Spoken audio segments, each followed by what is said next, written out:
Hello and welcome back to Reality Check, your weekly deep dive into The Voice and The X Factor. This is a place where even people in their 40s are welcome. You will be mentoring the over 25. The what? I'm here with Melinda Doolittle, Season 6 American Idol standout. Melinda, thanks for being with us today. Thanks for having me. We are going to have to start by talking about The Voice. The what? I am loving the fact that they can steal whoever they want, and they have 2 times to do it. It is the coolest thing ever because a lot of times they pit people against each other that are both so amazing, and they do it every season.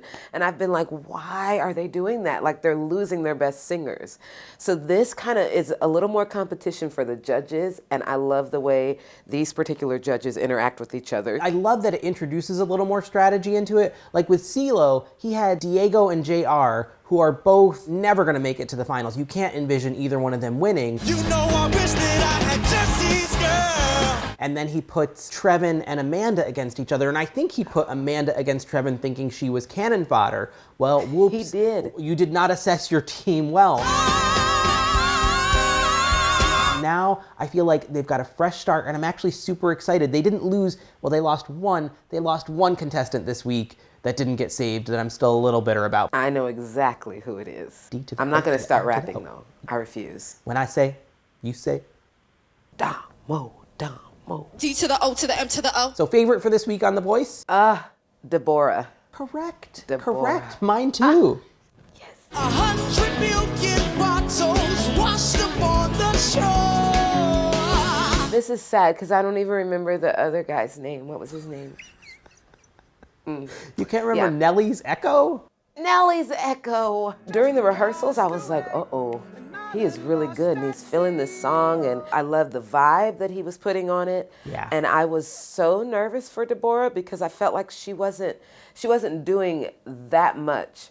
But I love that Billie was like, Even the mistakes you're making sound amazing. she came out. I never want to hear anybody else sing that song. It was fabulous. It was amazing. There's soul to it, and just, I loved it. The vibrato, everything. The only thing I can compare it to is like Beyonce in Obsessed when she's like, I'll show you crazy. Seems I'm not alone in being alone. That note with message in a bottle, and she just took it in a different direction, and I was like, holy crap, I am downloading this immediately. Message in the bottle. While we're talking The Voice, we have to talk about the epic Trevin-Amanda battle round. The what? Thoughts on it? Some TV line readers were like, too much. To me, it's Vision of Love. This is a chocolate mousse. You have to just go full calorie and full throttle. You can't have a low-fat chocolate mousse, and you can't have a Vision of Love without... Truth, but I'm gonna kind of agree with the readers a bit.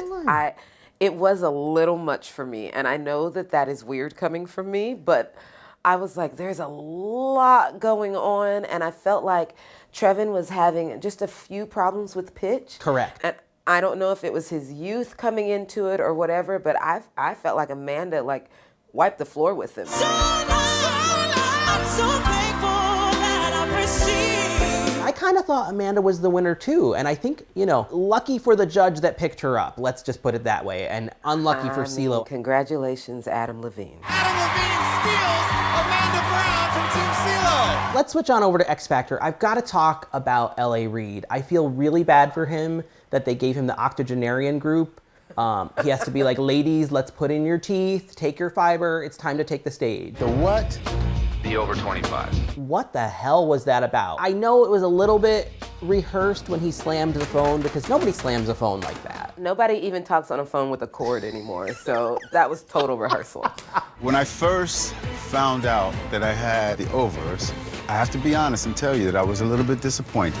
I really had a hard time with that, mainly because I'm 25 or older, and I didn't like just his complete blanket assessment of, well, they're just a little old, and because of that, I might bring in Justin Bieber to critique these old people. You're never too old or too young. And don't get me wrong, I love Justin Bieber, but I didn't like the way LA approached the whole thing, and I just thought if I were on his team, what would I be thinking when I walked out to sing in front of him, knowing that I was already really defeated? You're basically telling the 10 million people watching the show, I don't believe in any of these people. I don't believe in people over the age of 25 having a dream about making it in the business. Like, if I haven't discovered them, you know, as a zygote, it's not really worth it to me. That makes no sense to me. And I did feel like Justin Bieber was sort of a peculiar choice to mentor that group. The package. Especially when he tweeted the morning after the Wednesday show, I didn't get to be on last night and they used me for ratings. And it's like, oh, you poor child. I felt really, really sorry for Justin Bieber that he got to be used like that. I'm sure he wasn't compensated at all for being on X Factor, and I'm sure, you know, he got nothing out of it other than being used by Fox. Justin Bieber. Justin Bieber. Justin Bieber. Justin Bieber. Like, every time I was like, okay, we understand. He's famous. Let's move on to the positive. Who did you love this week? I'm gonna have to give it to the performance that I have watched no less than 20 times. Lyric 145? Is it 145? All I know is the Lyric to Queen part of Lyric 145. Lyric the queen and I came to get down. That party in the USA, that is my favorite for the week too, and I did not see that coming. Hopped out the plane at the LAX with my dream and my cardigan. If you had told me at the beginning of the week my favorite would be Lyric 145, Yeah. never. Welcome to the land of the famous sex. Whoa. How we gonna fit in? She is a superstar, and Mark Anthony was right. She is A superstar. When she did that moving my hips like, yeah, I was like, ah! Moving my hips like yeah. I mean, I had the stank face going on. I was dancing with them, and I just kept rewinding. Moving my hips like yeah. She's sexy as hell. I love her eye patch. I love her background story. I mean, I'm sure she's exaggerating a little when she's like, People don't make it out of Flint. People either go to prison or they're dead. but you know, it sounds like she comes from a little bit of a hard scrabble background, and there's something very light and lovely about her. If they don't make it past judges' houses, I'm not watching X Factor for the rest of the season. Lyric 145 has to make it. They have to. They have to. Like, there's no other. There's no other option. It's a party in the USA.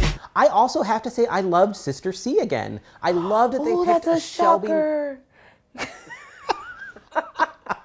Walk around and take a look at the bed that you made. Why don't you pick apart their harmonies on the Shelby?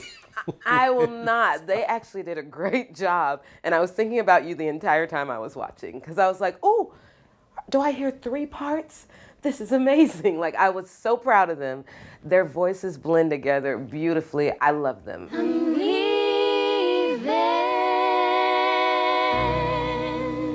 Picking anything off of the I Am Shelby Lynn album for a reality singing competition, that is one of the most amazing records of all time. Yes. I know I sound like Randy Jackson saying that, but really, I Am Shelby Lynn, if you don't own I Am Shelby Lynn, people, you're it doing now. something wrong with your life. You've got to reassess your life. What I'm worried about is, are people going to like you? Because you do come over a little bit standoffish. Why do they keep saying how unlikable they are without showing us evidence of why they're unlikable? I feel like that's really unfair. There's probably a reason why you haven't been picked up by a record label, and I think it comes down to personality. They seem like sweet girls. And now you're making me look for something unlikable because you keep bringing it up. They just seem like normal girls who are very well dressed and sort of the wind is always flowing in their hair, and there's nothing wrong with that. They seem totally fine to me. Very normal. Yes. I also loved Beatrice Miller this week. I have to say, I had concerns about the 12 to 16 age group because I don't like being sung at by children a lot, but unless like you're at a family Christmas gathering and maybe a child sings a carol, but as a general rule, I don't like it. And Beatrice Miller changed my mind. That girl's a little dark, I think. You know, she's maybe she watches Daria reruns or something, but there's something I like about that kid. I felt like Beatrice, Diamond, Carly Rose, Erin. I mean, I thought they were all phenomenal and had really pretty flawless performances, especially to be like 13 and 14 years old. I didn't even get it. It was so amazing. Yeah, those 4 that you mentioned were rock solid. Like, if Britney doesn't advance those 4 and picks either of the children with the Bieber hair, she has a lot to answer for, and so does Justin Bieber for that matter. I'm just gonna say it.